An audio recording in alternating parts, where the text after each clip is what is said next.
If you scroll through different parties' election promises and compare it to the Liberal, one part immediately stands out: immigration.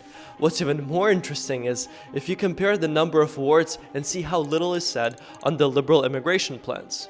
What does it all mean? Well, we have a new Prime Minister and government for the next 4 years, so there's a lot you need to see that may be unexpected. But before we get to his immigration plans, I have to tell you about his housing goals, as they are unprecedented. So if you want to buy a home soon, pay attention.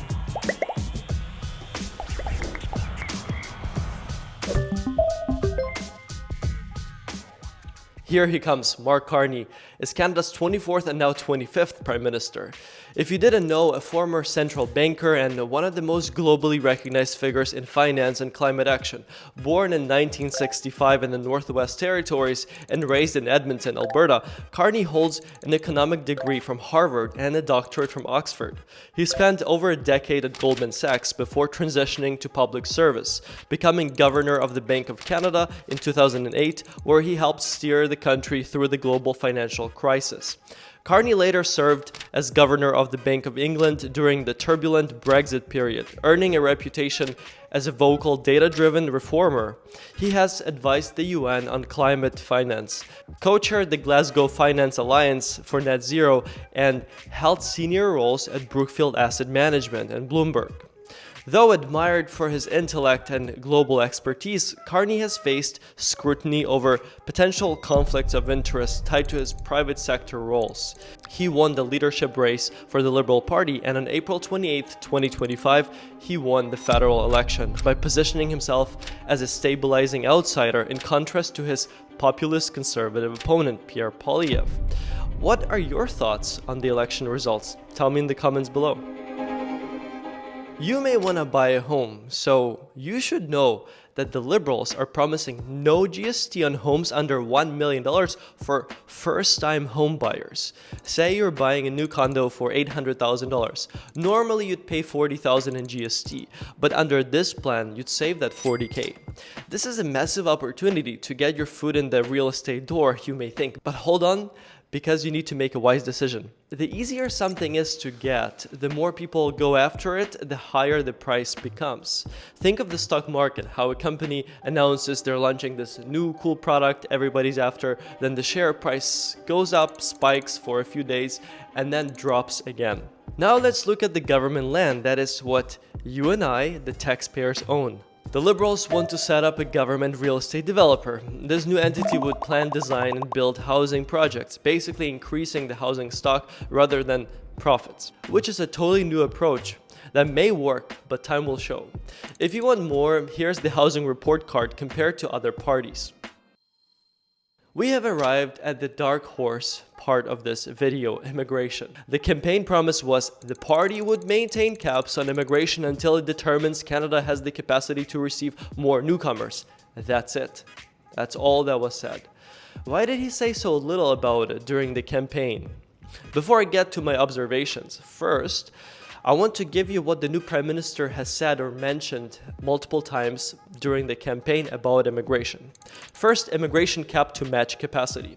Carney supports a cap on immigration, framing it as a reset toward pre-pandemic sustainable levels. He argues recent policy let in more people than we had housing for, healthcare and opportunities for, and believes this contributed to the housing and affordability crisis.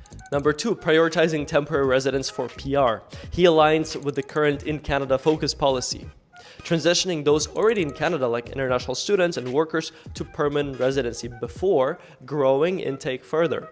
His approach supports stabilizing the population by converting existing temporary residents into permanent residents, rather than continuing high temporary inflows. Number three, tighter control on temporary foreign workers, TFWs.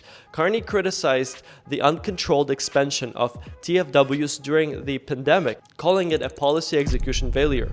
He may cut TFW and IMP admissions further, focusing instead on workforce development through domestic training programs.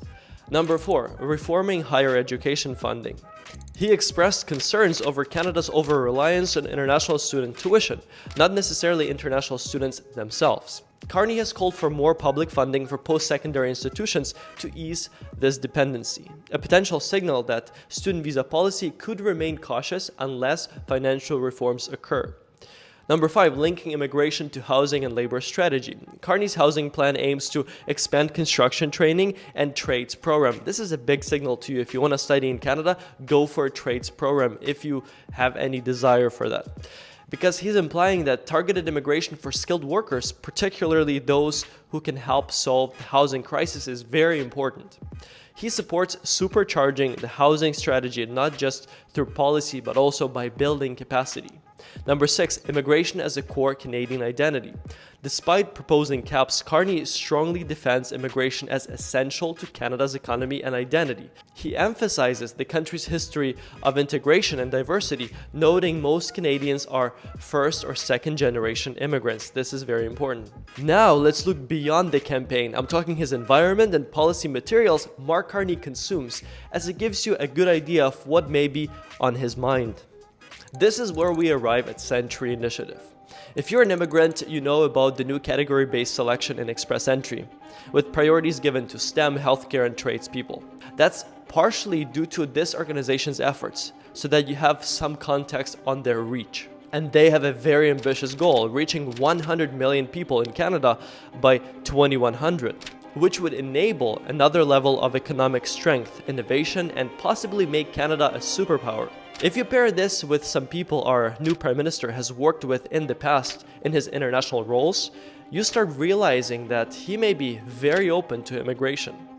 After all, immigration is Canada's superpower. Think about how all of us skilled immigrants build businesses, create jobs, work in various sectors, make our economy connected to other countries and continents.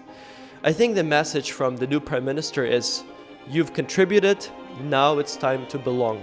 What do you think of the election results, and what do you think this means for immigration? Let me know in the comments below. I know that most of you watching aren't subscribed, so if you want complex information simplified on a regular basis so that you don't miss anything and can build a new chapter here in Canada, welcome to the channel. Hit that subscribe button and enable notifications so that I can see you in the next video.